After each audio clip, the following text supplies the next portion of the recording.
So, Dean Regas. Right. Thank you for coming in. Yeah, my pleasure. So, Dave gives me the updates about guests that are coming on. Sometimes I'm involved, sometimes I'm not. And when he told me that you were coming on to have a conversation, I selfishly felt like a child.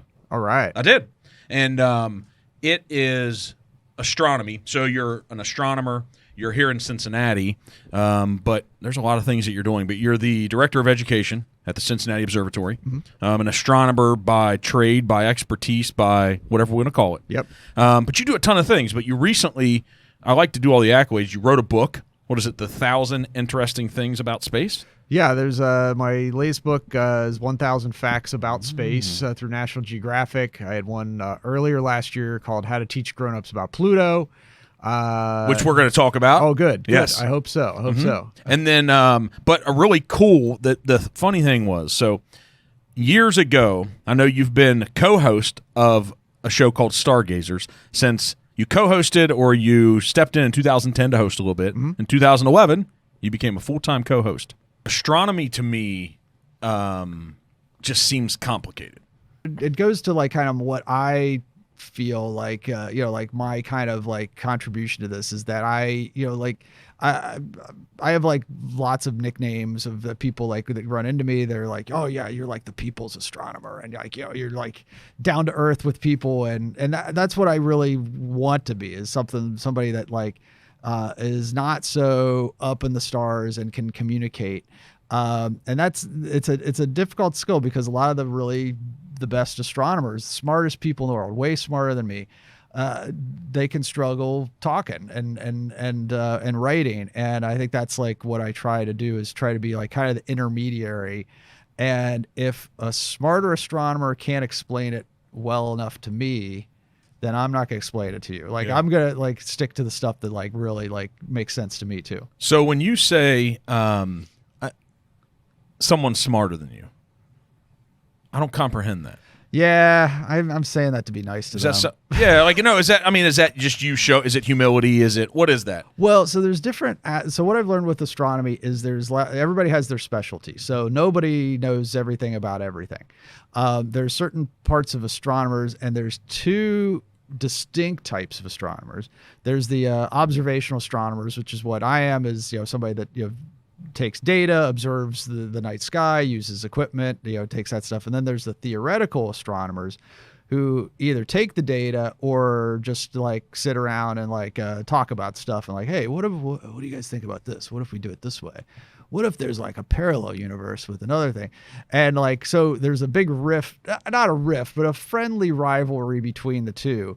So whenever anybody's like, oh yeah, I'm a theoretical astronomer, then I'm like, okay, there's a semi-roll in my eyes. Like, yeah, all right, well, we'll get you some information so you can improve your stuff. And so you deal in what you feel are the known facts. Yes. And they're trying to create new theory, possibly. Yes. And so there's definitely a good thing to have both of those. Yeah. And there's no doubt about that. And so I would say it's more like, I'm kind of like providing, or the observational astronomers are providing the evidence. And then what can you make of that? What's your best, what is this telling other people? That's what it goes to. So I don't know if I would say, I always say that the theoretical astronomers are smarter than me. That's usually the category I put in the smarter than me. Yeah, you should. It's not necessarily like because if we don't take that as a complete compliment, theoretical astronomers. Because if we talked about, what do you think? We're going to talk about everything astronomy that we can, as long as you'll sit here and talk to us. But I'll jump around at times too about when a lot of human beings say, "Well, I'm not as smart as them." What do we mean when we say that? Yeah, I don't know. It's a good point. It's kind of a throwaway line that I usually give. I'll be honest. Yeah, because this is where it gets to. There is a level of astronomy for me. The tricky part is that I'm not a classically trained astronomer, and so I didn't study astronomy in school. I didn't study astronomy in college. I went to Xavier University, got a history degree in secondary education. So I was going to be a high school history teacher coming out of college. Did my student teaching and very quickly figured out, I don't want to be a high school history teacher. This is not, I got to get up too early. underappreciated, underpaid, not ready for that at a 22-year-old level. And that's what's so interesting is like people that start in teaching. I mean, just imagine a 22-year-old, like you're fresh out of college and like, okay, here's your class with 30 kids.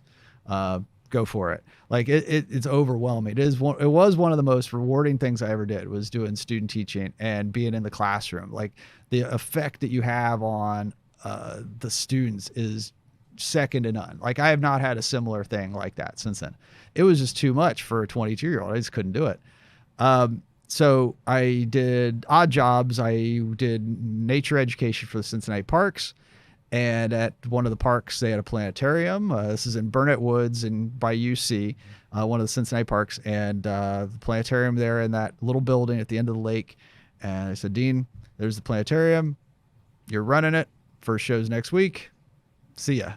Good luck. Good luck. And I knew nothing. I never took an astronomy class. I didn't know where the North Star was. I didn't know anything.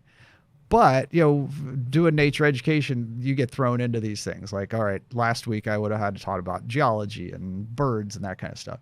So I had to learn all this stuff pretty quickly. And it just happened. Like I'm under the dome and I can see this so clearly in my mind that the lights go up on the ceiling. And it was just like this moment, it was just like, this is so cool. This is like, what? This is what I was born to do. Like I knew it within 30 seconds of what was going on. I was like, oh man, I'm getting into this. Like that's for sure.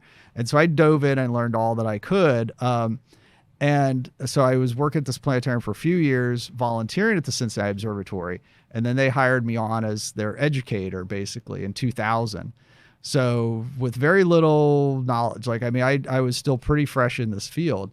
And so for the first couple years, it felt like, and maybe some people can relate to this. Like, I felt like an imposter in this field. Like, I'm like, okay, I'm an astronomer, but am I really an astronomer? Like, did I pay my dues? Did I learn? Am I good enough to be here? Yeah.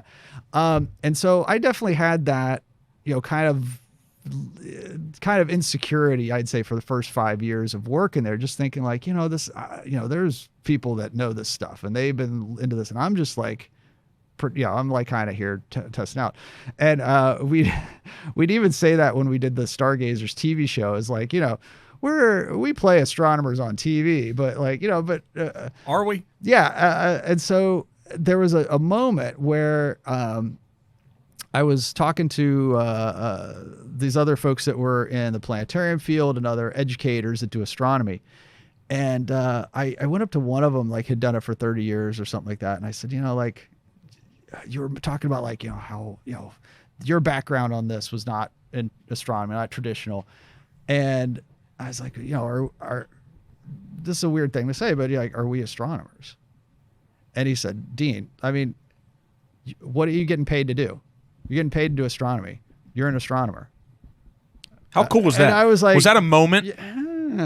Was that a moment that you're really like, this is okay? Yeah, well, because everybody has their own story of how they get into this, and and then I kind of took it as kind of my background, I think, is a plus into what I'm doing with it, because I know what it was like that first day in the planetarium, knowing nothing. I mean, zip. I knew nothing, and that's what most of the audience that I'm talking to, they know very little. They're and so I try to make it like, this is my story of how I found this.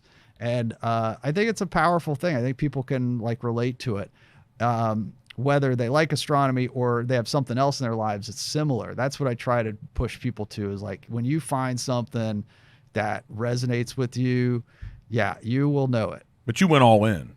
Mentally, I went all in. Right? I went all in. Yeah. I mean, it was pretty much right away. And so it was... Yeah, somewhere around 2000. So I was working at the observatory 2000.